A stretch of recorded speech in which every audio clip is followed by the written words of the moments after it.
YouTube, fundamentos, ansiedade. Então, hoje eu vou contar como essas coisas juntas me fizeram melhorar muito no desenho, além de contar como usar corretamente seu guia de um ano. No começo desse ano, eu decidi começar a aprender a desenhar de novo, do começo, só que dessa vez fazendo com que fosse divertido para mim. Então, depois de uns 2 meses aprendendo a desenhar dessa forma, eu consegui evoluir muito além do que eu imaginei. E de quebra, sem sentir vontade de dropar do meu guia. Amém! Só por ter feito algumas coisas simples que são ignoradas depois que começamos a estudar ou quando você não sabe nem por onde começar. Que eu vou te contar agora. A primeira coisa que eu fiz foi ter começado esse canal no YouTube para mostrar a minha jornada. Mas se você não quiser, não precisa criar uma conta para divulgar a sua jornada e seus desenhos. Afinal, é realmente difícil criar conteúdo. Porém, é bom perder aos poucos esse medo, porque em algum momento você vai querer ganhar dinheiro com seus desenhos. Money, money, money, money, money. E divulgar eles da forma certa é essencial. O objetivo desse método é bem simples. Se a gente olhar para as minhas thumbnails e de qualquer outro youtuber de arte ou um youtuber que tenha contratado um youtuber de arte, existe um padrão simples, mas eficaz, que pode deixar muito divertido estudar qualquer guia que você tenha empoeirado aí, pelo fato da gente contar uma história com a thumbnail, além de nos forçarmos a colocar todo o nosso conhecimento que estamos estudando em prática, para fazer com que as thumbs sejam interessantes, simples de entender, além de estar relacionado com o conteúdo do vídeo. Sendo que, para utilizar esse método, você primeiro define a mensagem do desenho. Isso daí vale mesmo se você não quiser fazer thumbnail para vídeo. Isso daí eu tô falando no geral mesmo. Incentivando mesmo, focando no que você quer passar ou fazer o desenho parecer. E depois disso, vá em frente e busque a arte de pessoas que fizeram algo parecido com você. Pode ser de thumbnail do YouTube, pode ser do Pinterest, onde você tiver disponível para poder buscar. Não existe limite para isso daqui. Você pode pegar o quanto você quiser. Só um detalhe bem pequenininho. É bom você não se prender tanto a só desenho. Varia um pouco com imagens reais, de pessoas reais também, e objetos reais, para ter alguns elementos um pouco mais interessantes, sem o estilo de um artista específico, só o seu próprio estilo, entendeu? É bom para dar uma variada e também entender como é que funciona o objeto que você está desenhando. É mais para isso mesmo, para compor seu desenho. Eu faço isso nas minhas thumbnails e também em meus desenhos pessoais. Caraca, acho que eu não falei parte final, né? Beleza, vamos embora. Que é esboçar várias ideias do que você imagina que será o seu desenho, só para ter uma visão geral. Você não precisa detalhar ou ser perfeito nessa parte, porque assim você pode mudar livremente usando o gestual ou esboçando do jeito que você achar melhor aí, sem se prender muito a regras nessa parte, além de aplicar um pouco do conteúdo que você está estudando. Ok, vamos continuar.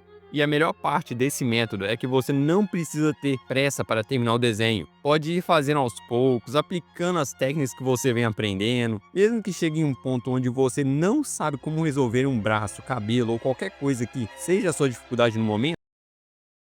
Mas caso você estiver fazendo a finalização de uma thumb ou não puder esperar para terminar o desenho por conta de prazo, uma sugestão que eu aplico com as minhas thumbs, que é antiético, porém funciona, esconder o que eu não sei desenhar. Pode ser muita safadeza da minha parte, mas quando você tem um prazo a cumprir e quer que o seu trabalho seja reconhecido, fazer isso nesses momentos é muito bem-vindo, além de necessário. Só uma adenda, só faça isso se você não tiver tempo para terminar a sua thumbnail, ou se tiver conseguido uma freela, mas no caso se for só um desenho próprio, não esconda nada e faça com calma, capiche?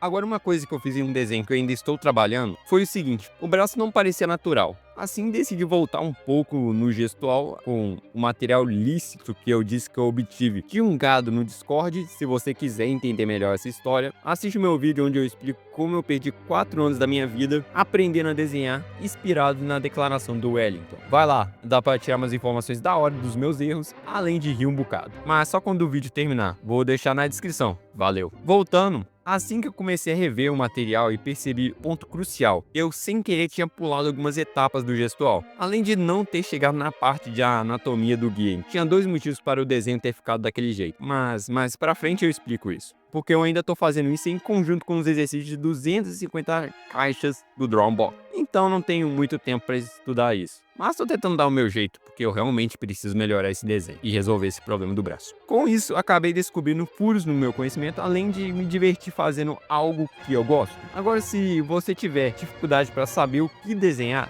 eu tenho 2 sugestões muito úteis da minha própria experiência como youtuber. Sendo a primeira delas, salvar desenhos e imagens de coisas reais que chamarem a sua atenção. Sinto que eu já falei isso antes. Tanto faz. É bom frisar.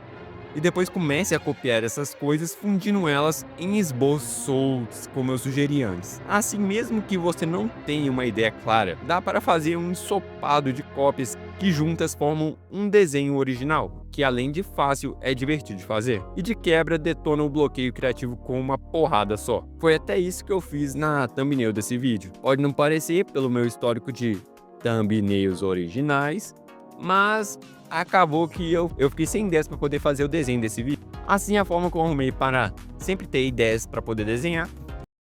Então eu faço o seguinte: quando eu não tenho vontade nenhuma de desenhar, eu desenho. Pode ser contraintuitivo, mas é só isso que eu faço. Porém, não da forma que você está imaginando. Sabe aquela forma que eu comentei de colocar em prática seu conhecimento? No caso, é bem simples o processo. Eu só pego um detalhe ou pontos fáceis de melhorar do desenho, que a gente já comentou antes, como aquecimento, e depois que eu me sinto disposto, continuo a fazer meus estudos do meu guia. E é isso, é simples e prático. Como eu lido com a minha ansiedade em um guia de estudo? Isso é bem complicado, porque muitas vezes eu penso seriamente em pular para uma parte do cronograma e ir direto para a anatomia para poder aprender e melhorar os meus personagens. Mas o que eu faço para evitar isso é lembrar que se eu pular as etapas, eu vou acabar tendo que ver essa parte de novo só para tapar um buraco futuramente. E isso pode acabar atrapalhando quando eu estiver estudando anatomia ou qualquer outro fundamento, por não entender direito o que está sendo tratado. Mas só um detalhe aqui: se você estiver participando de um concurso ou precisar realmente estudar alguma coisa muito específica, estuda, mas se você está do zerado no desenho, segue o seu cronograma, segue o seu guia, vai com calma, tenha paciência. Mas se tiver um concurso para participar, não hesite, participa também. Se tiver dificuldade em alguma coisa, estuda aquela coisa e depois, quando o concurso acabar, volta pro seu guia. É isso, eu acho que é a melhor forma de eu poder explicar isso daqui. É só um adendo importante que eu tô passando por isso atualmente, então é algo bem simples e fácil de usar. Além de que isso tudo se aplica em qualquer guia que você tiver ou quiser usar. Posso não ter falado os melhores materiais para estudar ou uma ordem fenomenal, mas considero isso ainda mais importante, porque é melhor saber usar os materiais que temos em nossa disposição do que tentar ter um livro que não sabemos usar. Então o ponto principal é se divertir e usar o que tivermos disponível.